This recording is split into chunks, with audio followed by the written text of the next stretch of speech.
एक नया-नया शादीशुदा लड़का मुंबई की भीड़ में अचानक गायब हो जाता है।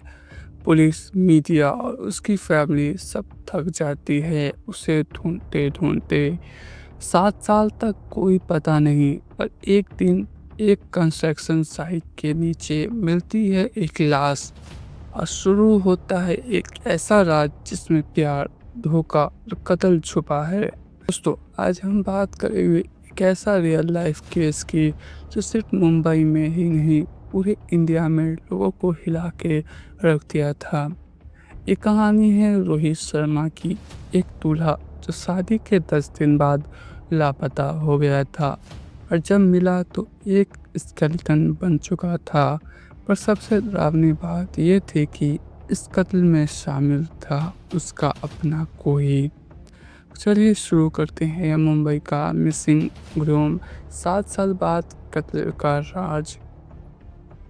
ईयर 2014, लोकेशन अंधेरी, ईस्ट मुंबई। रोहित शर्मा 28 साल का एक आईटी इंजीनियर एक प्राइवेट कंपनी में काम करता था। मिडिल क्लास फैमिली से था, सिंपल लाइफ जीता था। उसके माँ बाप उससे बहुत प्यार करते थे क्योंकि वह उनका एक ही बेटा था। मार्च 2014 में उसकी शादी होती है नेहा शर्मा से, जो दिल्ली से थी। अरेंज मैरिज थी, दोनों की फैमिली ने मिलकर रिश्ता फिक्स किया था। शादी ग्रैंड थी, डांस, फूड एक्सेट्रा सब परफेक्ट थी। शादी के बाद रोहित और नेहा अंधेरी में एक रेंटेड फ्लैट में रहने लगे।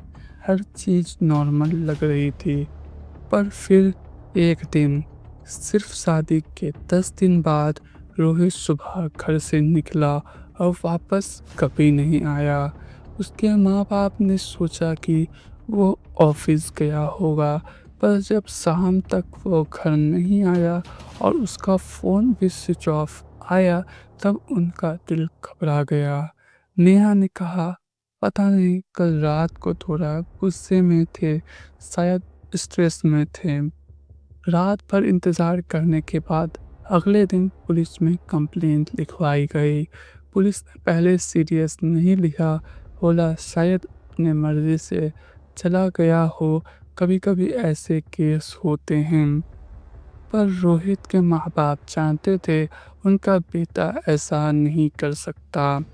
2014 से लेकर 2021 तक 7 साल का समय बीत गया।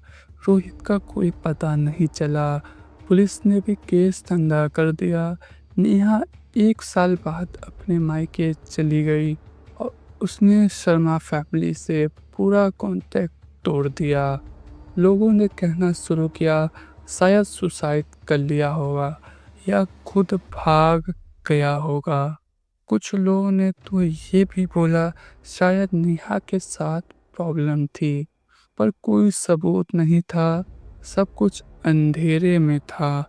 शर्मा फैमिली हर साल उसका बर्थडे पे पूजा करती थी। माँ हर बार एक ही प्रार्थना करती थी, मेरा बेटा वापस आ जाए। जुलाई 2021, जोगेश्वर की एक पुरानी बिल्डिंग में रिनोवेशन का काम चल रहा था। जब वर्कर्स टैंक को तोड़ रहे थे, तब उन्होंने देखा अंदर कुछ अजीब चीज़ है। पुलिस बुलाई गई, फॉरेंसिक टीम आई और वहाँ मिला एक ह्यूमन स्केलेटन, एक मोबाइल फ़ोन पुराना मॉडल, एक शादी की रिंग जिस पे लिखा था Neha with Rohit. DNA test हुआ और कंफर्म हुआ वो लाश रोहित शर्मा की थी। पूरा मुंबई शॉक में आ गया। 7 साल से जो लड़का मिसिंग था, उसकी लाश उसके ही घर के स्पेटिक टैंक से मिली। अब पुलिस ने केस दोबारा खोला। मोबाइल फ़ोन का डाटा रिकवर करने की कोशिश हुई। कुछ चैट्स और फोटोज मिलते हैं रोहित और नेहा के बीच आर्गुमेंट की। नेबर्स से पूछा गया, उन्होंने कहा शादी के बाद एक आदमी रोज आता था जब रोहित घर पे नहीं होता था। उस आदमी का नाम था अर्जुन। रोहित का कॉलेज फ्रेंड, पर अर्जुन और नेहा के बीच कुछ ज़्यादा ही क्लोजनेस थी। फोटोज में, पार्टीज में दोनों साथ दिखते हैं थे। सोशल मीडिया पे भी कुछ पुरानी टारगेट फोटो थी नेहा और अर्जुन गोवा ट्रिप पे। पुलिस को शक हुआ, नेहा से बातें शुरू हुई। पहले तो उसने सब कुछ झुठलाया, पर जब सीसीटीवी फुटेज, मोबाइल लोकेशन और नेबर्स के स्टेटमेंट सामने रखे गए, तब उसका चेहरा सफेद पड़ गया। नेहा ने बोला, शादी से पहले से मेरा अफेयर अर्जुन के साथ था और माँ बाप के प्रेशर में रोहित से शादी करना पड़ा। मुझे रोहित से कोई प्यार नहीं था। रोहित को नेहा और अर्जुन का राज शादी के कुछ दिन बाद पता चल गया। तब घर में रोज झगड़ा होने लगा। एक रात जब अर्जुन घर आया और रोहित ने उसे पकड़ लिया, तब दोनों के बीच हाथापाई हो गई। गुस्से में अर्जुन ने रोहित का गला दबा दिया। नेहा ने भी मदद की।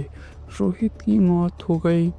उसके बाद दोनों ने मिलकर लाश को प्लास्टिक शीट में लपेटा और घर के सेप्टिक टैंक में डाल दिया। ऊपर से सीमेंट भर दिया। 2022 में नेहा और अर्जुन दोनों को अरेस्ट किया गया। उन पर चार्जेस लगे, IPC 302 murder, IPC 201 evidence destroy करना, आईपीसी 120 भी क्रिमिनल कॉन्स्पिरेसी केस कोर्ट में चला। शर्मा फैमिली ने एविडेंस, डीएनए रिपोर्ट और नेहा का कन्फेशन दिखाया। कोर्ट ने दोनों को लाइफ इम्प्रिजनमेंट की सजा दी। रोहित की मां ने बोला, मेरे बेटे का कत्ल हुआ, उसकी दुल्हन ही उसकी मौत की वजह बनी। 7 साल बाद सही, पर हमें न्याय मिला। ये कहानी सिर्फ एक मर्डर मिस्ट्री नहीं है, ये एक वार्निंग है। शादी जैसे पवित्र बंधन में अगर झूठ, धोखा और लस्ट घुस जाए तो अंजाम बहुत खतरनाक होता है। नेहा अगर पहले ही अपने घर वालों से सच बोलती तो रोहित जिंदा होता। अर्जुन एक अच्छा दोस्त बन के रहता, कातिल नहीं। दोस्तों, आपको क्या लगता है, क्या नेहा और अर्जुन को डेथ पेनल्टी मिलनी चाहिए थी? अगर आप रोहित की जगह होते तो क्या आप किसी चीटिंग पार्टनर के साइंस पकड़ पाते? कमेंट में ज़रूर लिखिए। और अगर आपको ये real life crime story informative लगी हो तो लाइक करो, शेयर करो और चैनल को सब्सक्राइब करना ना भूलें। मिलते हैं अगली सच्ची कहानी के साथ। तब तक के लिए सेफ रहो, अलर्ट रहो।